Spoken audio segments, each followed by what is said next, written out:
Hey there. So I am a newly promoted senior software engineer, and I just wanted to make a video kind of talking about what I think got me here, especially during the current climate and how different things are. And I guess, with AI on the rise and everything I think I kind of did to set myself apart. So I guess I can start with my kind of pathway.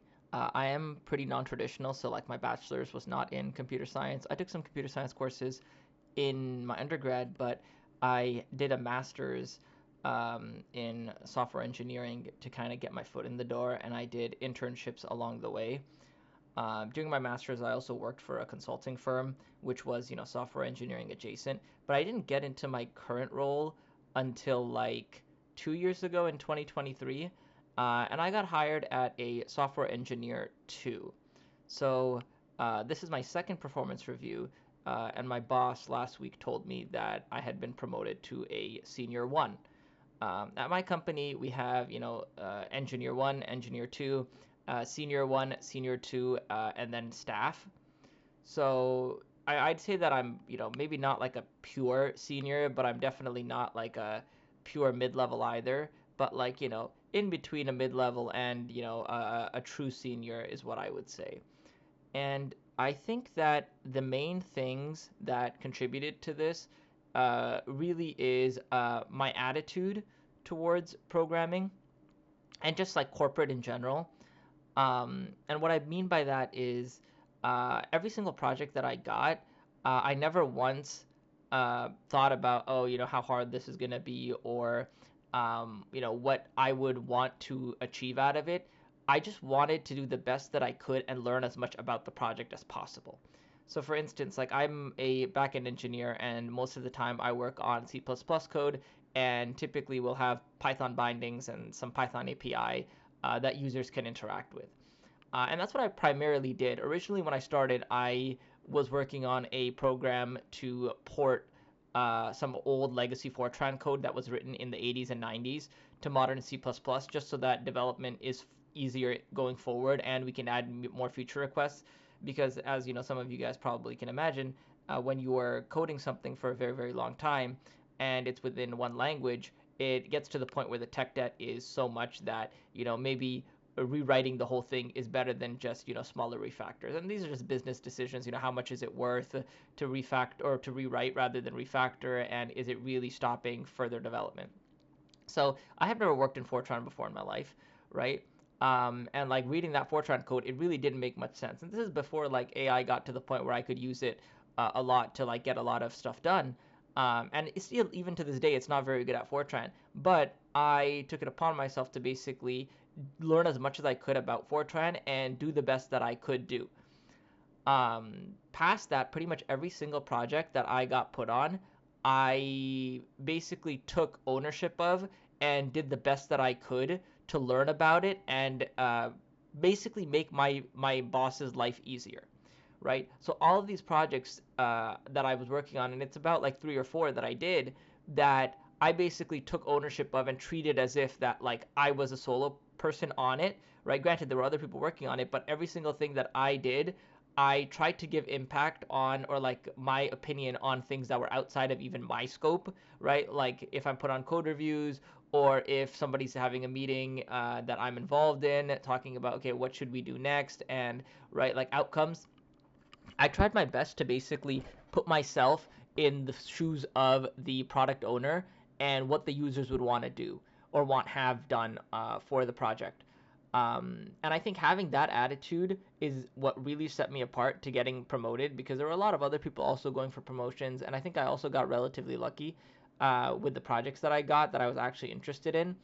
Um, and I think that in general, having an attitude of like taking things more so than like just, oh, it's all about money or like I want to get promoted, but really just being curious about how things work and wanting to do the best that you can do on something, I think is the biggest skill set that you can have outside of, anything like technical or whatever. Yeah, I think you need to have technical ability as well, but I think the attitude in which that you face these things is far more important than anything else, and I don't think people really talk about it that much. I have another example actually that I'd like to give. Um, in May of last year, my company had layoffs, right? And we basically laid off a like 8 or 9% of the company. People from every single team. So it wasn't just engineering. It was like HR. It was um, product development, everything.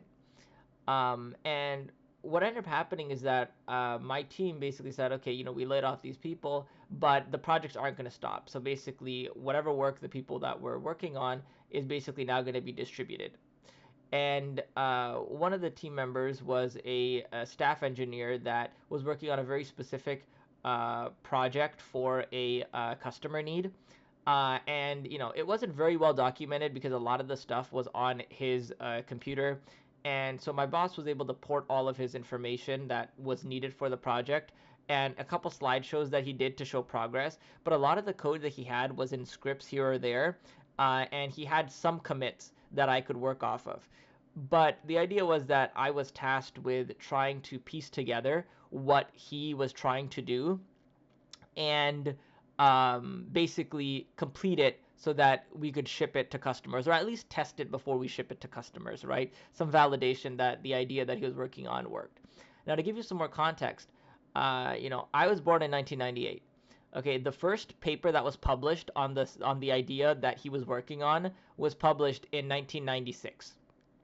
Okay, so like the idea that he was working on was predating even my birth, but basically I got thrown into that project and I was like, okay, I mean, I'll do the best that I can to see what I can get done. And if nothing else, if this doesn't go anywhere, I fail, it doesn't matter because, maybe I'll still learn something and I'll be able to like explain to the stakeholders like, okay, here's what I know, here's what's missing, and this was left in his head and I don't know how he would go about doing it. Or maybe, they'd have some insight and based on what I was able to piece together, they'd be able to get us somewhere. And the thing is, like, I'll get us like if they can meet me halfway in that, maybe we'll still be successful, right? So I did that, and it turns out that within about 3 weeks, I was able to get it completely hooked up. He had done most of the work, to be honest. I just needed to hook up a few things and make sure that they worked as my previous colleague had intended. And essentially, once I had done that, I passed it over to the scientist that was supposed to validate it. And it turns out that it works pretty good. This was in like June or July. And so, like, we validated a bit and we're still kind of validating it. People have been kind of busy. Um, but that alone kind of shows the kind of initiative that I would take. And more recently, I've been put on other projects that I didn't have really much experience in, like a cloud-related GCP project. And I've never done anything cloud-related to this extent before. I did a few things with AWS back in the day, but not anything, more recent. And so, like, I took that on as well, and that's turning out to be really fruitful as well. So I think that the combination of getting put on decent projects as well as taking ownership of the projects and um, just having the right attitude about it, I think is more important than being like a technical monster.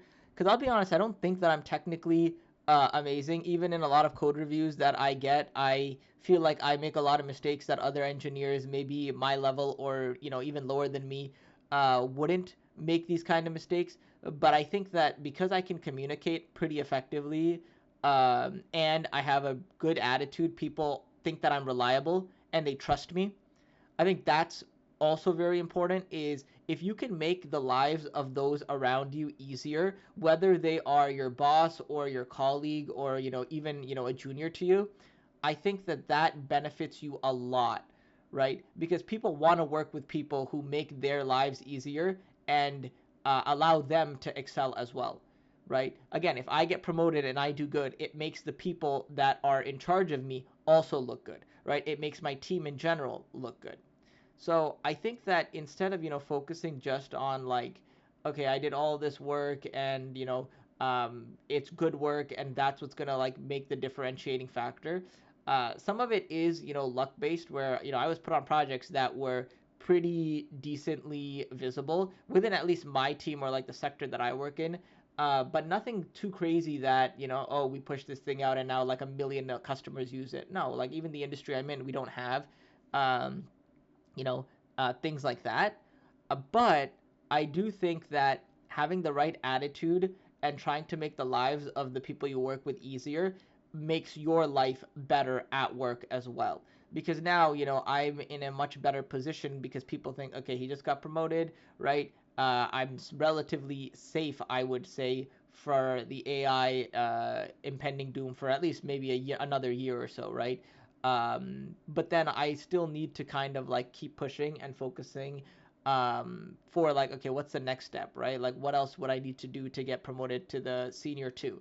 Because I do think that there's like this kind of race. I don't know how true it is, but this race to get promoted to senior as fast as possible. And the idea there is that, if you become a senior, then you can just use the AI, and then the junior roles that are going to get cut, you're insulated from that. I don't think that's, particularly true either, in the sense that, oh, people will lose their jobs because and only seniors will be left, because eventually you're going to need juniors, right? To replace the seniors when they retire. I think it's short-sighted to think like that. But again, I don't know what companies are doing. I barely understand corporate, right? I just have learned that, if you make the people's lives around you easier that are kind of in charge of you, it means that you're probably also going to be benefiting from the rewards of the labor that you put in. Um, but yeah, I just wanted to share my thoughts. That now that I've become a senior engineer, I'll probably make some more videos about how my life changes, or maybe it doesn't change at all. But yeah, I'd be interested to hear what you guys think, if you guys have been promoted, and how that worked out. Thanks.